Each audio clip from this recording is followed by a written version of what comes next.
দায়িত্ব পালন করবেন মাওলানা মাহমুদুল হাসান ওলিউল্লাহ এমপি।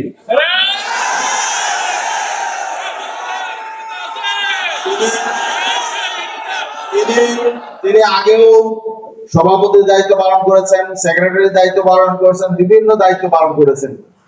এবারে কাজের সুবিধার জন্য তাকে আমাদের পরামর্শ হয়েছে, সুরাল যারা রয়েছেন তাদের সাথে পরামর্শ হয়েছে, সার্বিক বিবেচনায় এবার ইনশাআল্লাহ তিনি সভাপতির দায়িত্ব পালন করবেন।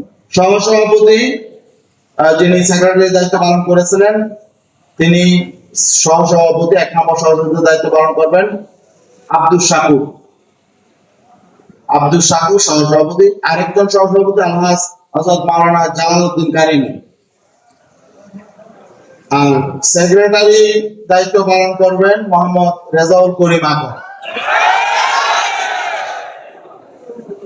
আলহামদুলিল্লাহ, আমরা যারা নতুন কমিটিতে দায়িত্ব প্রাপ্ত হয়েছি তারা শপথ করি।